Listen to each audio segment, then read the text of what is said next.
When we talk about classic cameras, we should always think of the Rolleiflex because it certainly is one of the most classic cameras of all time. This is one of the early models, not the earliest. This is actually the third model of Rolleiflex. On various occasions, I've tried to purchase one of the first model of Rolleiflexes. However, the price has always been a real problem.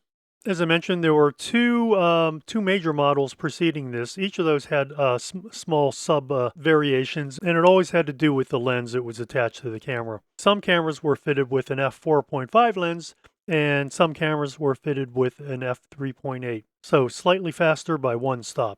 The first Rolleiflex arrived in 1928 and used 117 film. 117 film is no longer in production, and I'm not sure when Kodak dropped that film format. The introduction of the Standard Rolleiflex in 1932 brought with it the ability to use 120 film, and that never changed with every model produced after that point. The Rolleiflex gave you 12 photos. Each was 6 centimeters by 6 centimeters, or 2¼ by 2¼ generally referred to as 2¼ square. In the early days, there were different versions of 120 film for 6x9 and 6x6.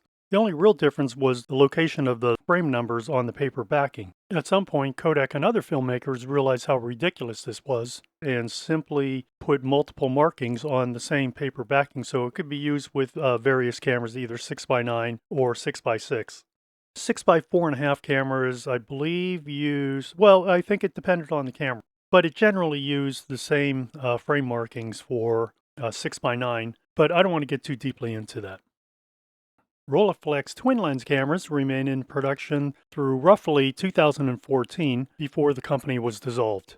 It was one of the longest running camera series in photographic history, perhaps surpassed only by the Leica. Of course, the Leica had two distinct models, the screw mount bodies and then the bayonet mount bodies, which continue today. Regardless, the Rolleiflex is universally recognized as one of the premier cameras in photography. This particular model came with the 3.8 lens, and it was mated to a compure shutter. Its top speed was 1/300th of a second, with speeds then running down all the way to 1 second plus B and T. Now, we've already looked at the Rolleicord 1, the Art Deco model, which introduced that series.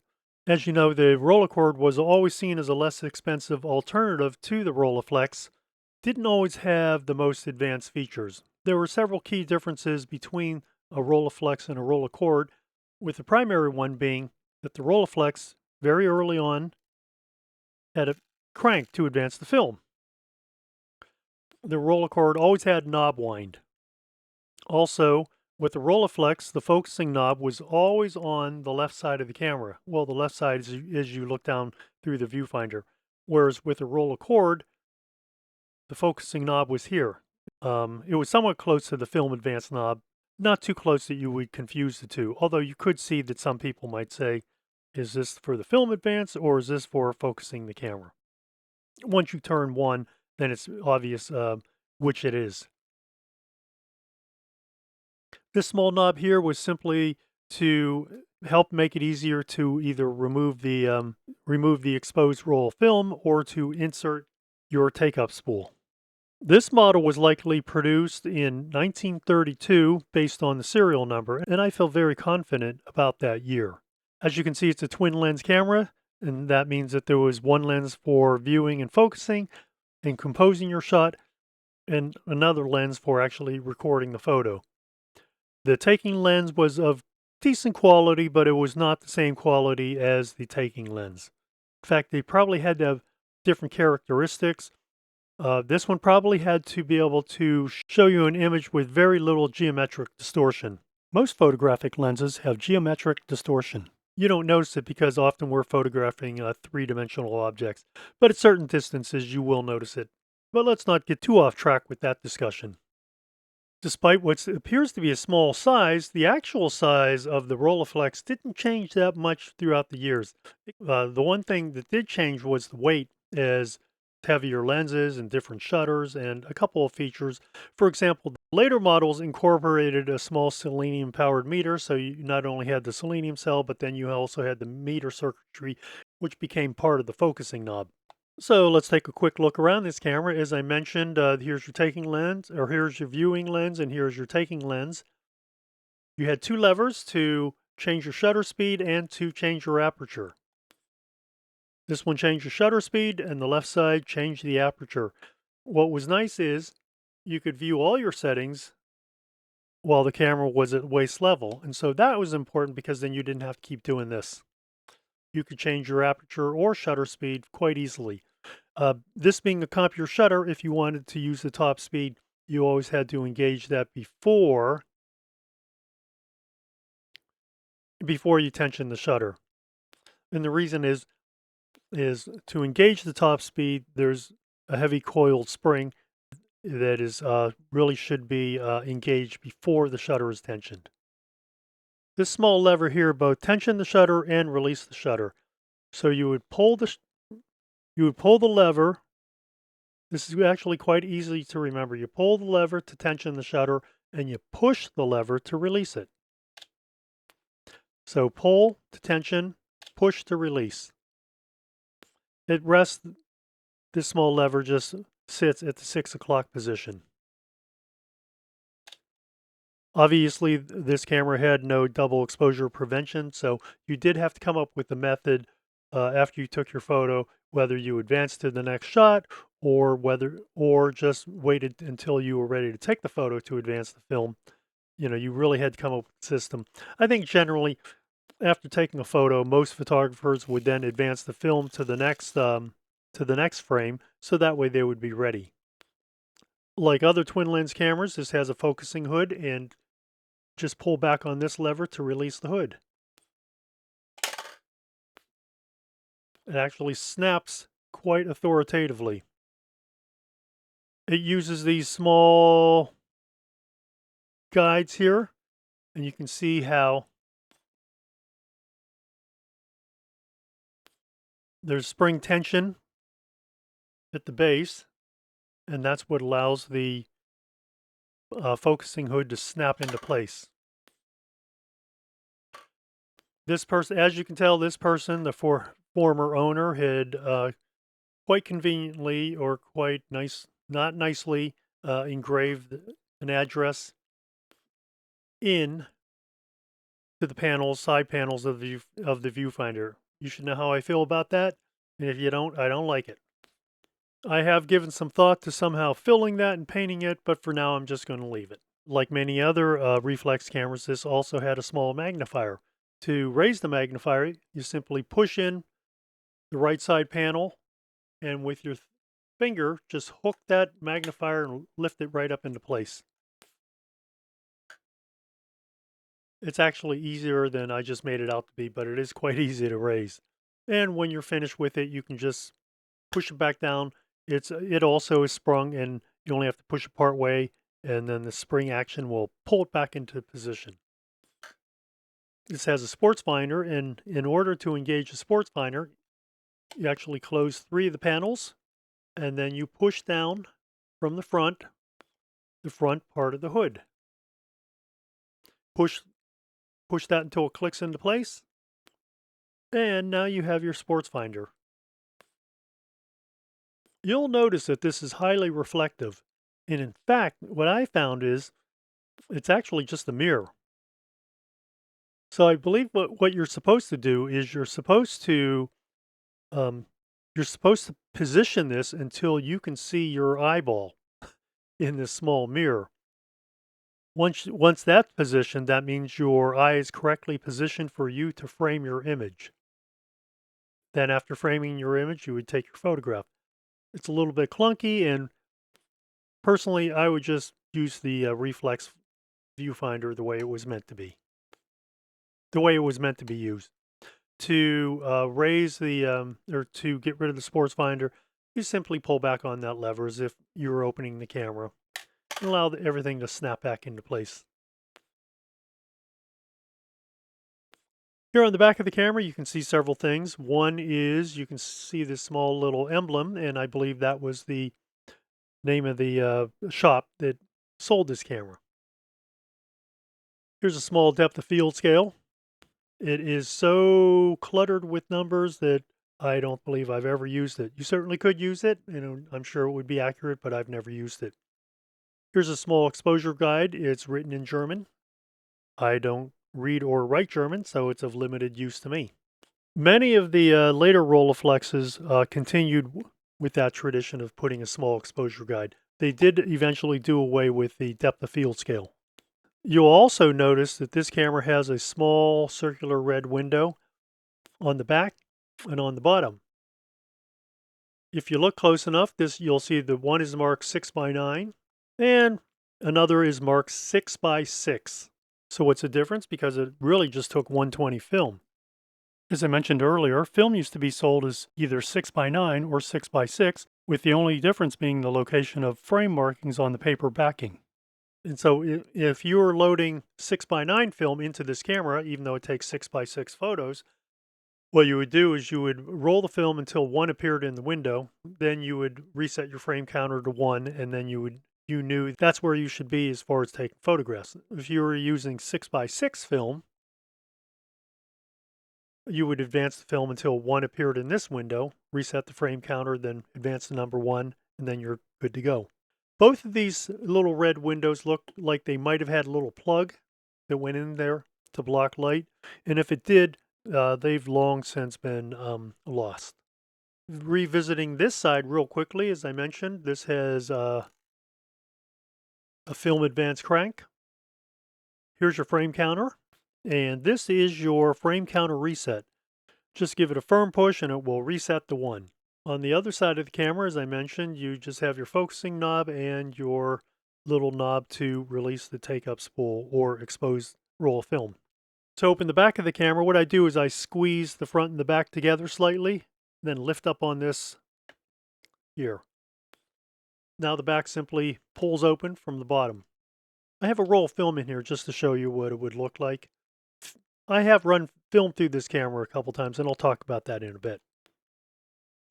Here's where your take-up spool sits. To remove that, you simply pull out on this knob. And if you would finish exposing an entire roll of film, that allows you to remove it and to also to transfer that empty spool up to the top for loading your next roll of film. This is a fairly basic camera. There's that red window we saw, and then here's the other one. There are 2 rollers here to help guide the film and make it a smoother process. By having rollers, you ran a smaller risk of damaging the emulsion than just having like a polished rail. These are your film rails, and here's your pressure plate, and of course the role of the pressure plate is to keep the film flat against these film rails, so when you took your photograph, you got as sharp as photo as possible. That was always dependent upon you having a high quality lens that would record a sharp photograph, and in this case it was a Tessar lens, so that certainly would fit the bill as being high quality. This is a fairly small focusing knob, and with later models it became larger and larger, and it moved around a bit here on the body or on this side of the camera. When you focus, you're going to notice that this slides in and out. And you might think that this entire assembly, including the aluminum colored piece, slide in and out, but in fact that's not true. The only thing that really slides in and out is just the lens panel. So this has a long throw focusing knob, and it takes quite a bit of rotation to get down to its close focus distance. Some cameras have a very short throw focus, which means you can get from infinity down to the close focus distance, and sometimes less than 1 revolution. So what is the advantage and disadvantage of that? The advantage of a long throw focus is you can do much more precise focusing. Let's compare this camera with some of the other Rolleiflex models, and then you can get an idea of how this model hasn't changed that much through the years. Now, what I'm going to show you is one of the earlier models of the Rolleiflex Automat. And as you can see, height-wise, this might be slightly, ever so slightly taller, but it's pretty much the same distance. I mean, it's pretty much the same height. As far as the width of the camera, I think these are similar. So this one appears to be about 75 millimeters in width, and this one appears to be the same. So even though this camera does look larger, it in fact is pretty much the same dimensions.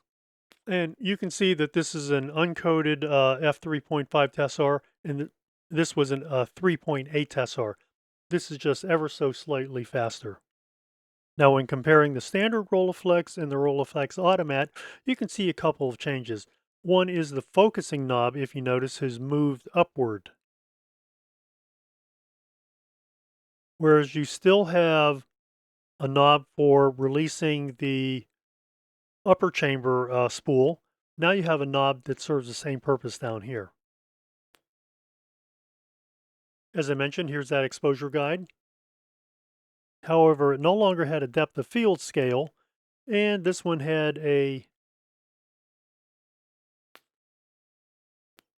magnifier that raised from the back of the camera.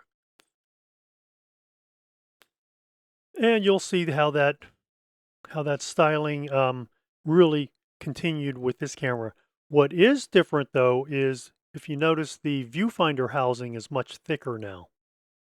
The body itself is roughly the same size, but the viewfinder is much taller. This is one of the post-war cameras, and you can tell that because it has a coated tessar. Coated lenses didn't appear until after World War II.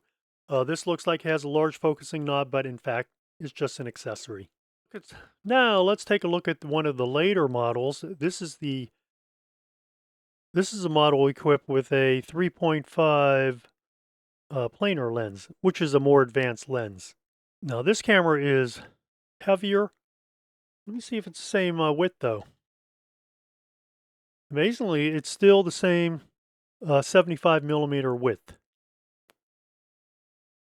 Obviously, this model, which is a 3.5, I think this might be can't recall. I think this is a E. This is not an F model. I do have an F model, but anyway, you'll notice that this has a small selenium meter, and this is what I was mentioning about the meter needle assembly being built into the focusing knob.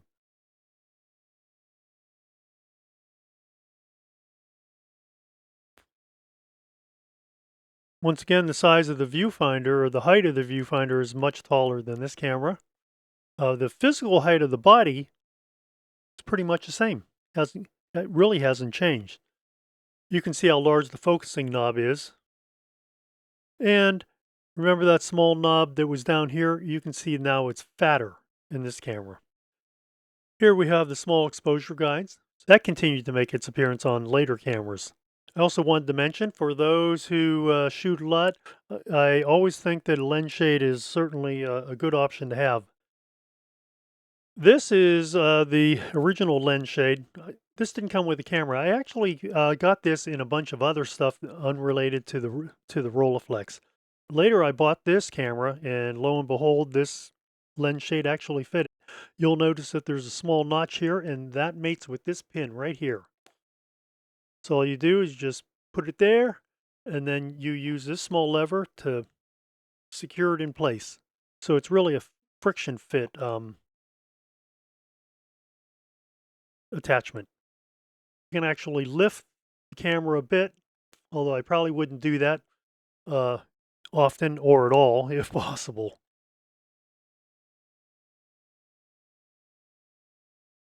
And you can see it doesn't add too much bulk to the front of the camera, and it gives you much needed shade from stray light, particularly because that lens really isn't recessed at all, and it's really pretty much out there for stray light to strike that uncoated lens, and also for everything else, your clothing, your bag, branches you walk by, your dog, etc., etc. Even when I'm not shooting this camera, I always keep this lens shade in place. So let's pop this off for now because I want to take a look at the weight of this camera. Okay, so the standard Rolleiflex comes in at 1 pound 12 ounces, pushing 2 pounds. What about that first model of the Rolleiflex Automat? What does that weigh? So this weighs 1 pound 12 ounces. This comes in at 1 pound 15 and a half. So pound 12. That's 3.5 ounce difference. What about a post-war Rolleiflex automat? So 112, 115.6. Now we're up to 2 pounds, 1.8. So we're almost 2 pounds, 2 ounces. So you can see these cameras are starting to get a little bit heavier with each model. Even though the physical size hadn't changed that much, the weight of the cameras did. Now what about this one? The 3.5 planar equipped model. Whoa, now this one this one comes in at 2 pounds, 7 ounces. And so really that's significantly larger, or that's significantly heavier than the standard Rolleiflex. Now, I don't have a 2.8 model to weigh. I would expect it to weigh even more than this camera, simply because it has a much larger lens, and the optics, of course, would push up the weight of the camera. So that was a fun exercise, but it didn't surprise me at all. What did surprise me is I thought the two Rolleiflex automats, these two cameras, would be a bit closer in weight, but they weren't. But it's always fun to weigh these cameras because you never know what's going to happen. So I should put a couple rolls through this camera. The first roll showed a light leak. It took me a bit of time to track it down. So what I did was I ended up running some yarn. In fact, I might do it again. I ended up running some yarn down the corners of the back here. And I was just checking it the other day, and I think I might get some more yarn and run a second line of it just down here. Certainly can't hurt. I'm not going to use foam. I'm just going to use some yarn. That probably was close to what they used originally. Handling this camera was fairly easy to do. So I did fall into the pattern that after every shot, I would then advance to the next frame. And then right before I took my photo, I would tension the shutter and then take my photo.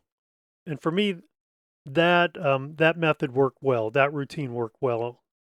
Like I said, you really just have to figure out a routine that works best for you.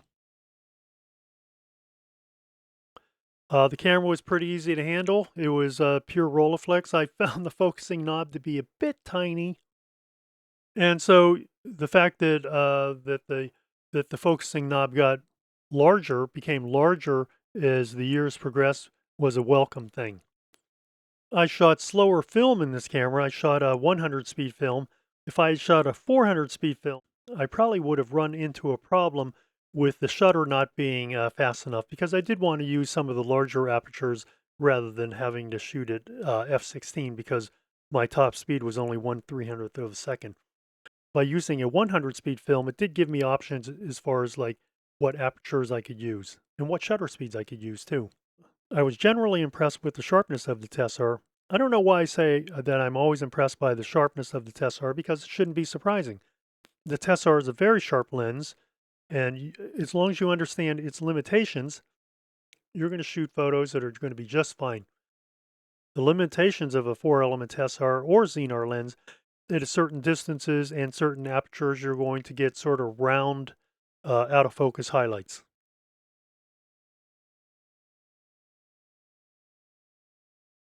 I did not use a sports finder. However, I did use the little pop-up magnifier. I have another older Rolleiflex camera, and it has a small bubble level in the viewfinder. I don't know if that was native to the camera, or if someone had added that bubble level to the viewfinder. In any case, it's in pretty rough condition. This camera was in very soiled condition, as you can imagine the camera being built in 1932 would be. But it actually cleaned up pretty nicely. There's some loss of paint here and there, but the leather is all original. And generally looks pretty good, I think, for a camera this age. I did service the shutter, as you would expect, and it's very snappy today. So what would be the advantage of getting this model, the standard Rolleiflex, over a Rolleiflex automat? And I would say almost none. You probably would do better. You probably would be better served, if you're just a general photographer, getting one of the post-war Rolleiflex cameras with either the Xenar lens or the Tessar lens. It really depends on upon your budget. The planar and Xenatar lenses are going to offer much better performance than a Tessar lens, but Tessar lens certainly is no slouch. I've been very fortunate in my purchase of Rolleiflex cameras. I don't think I've ever paid more than $150 for a Rolleiflex automat. I don't know how that has happened, but I've never paid more than that. And even this one, I think I might have paid, I just don't remember. I want to say maybe 170, which isn't that much money. This car, as I mentioned, this camera was heavily soiled, and a lot of people do shy away from cameras that look extremely dirty. I usually judge them a bit differently, and if I think that I can restore it to, fairly nice working condition, then I'll do it and I'll bid accordingly. So what's my final rating for this camera?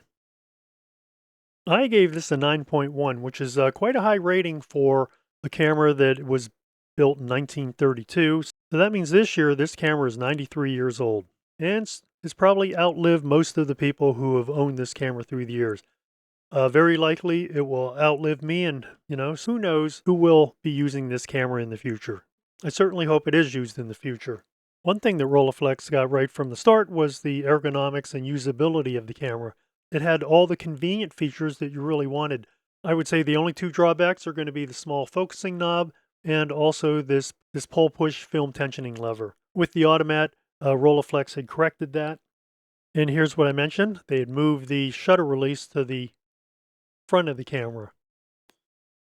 And so there you have it. This is one of the early Rolleiflex cameras, the Standard Rolleiflex. This is the third model that was produced, and I thought it'd be fun to take a look at a really old Rolleiflex camera and see whether it's still a viable photographic tool, and it is. And that brings us to the end of this video.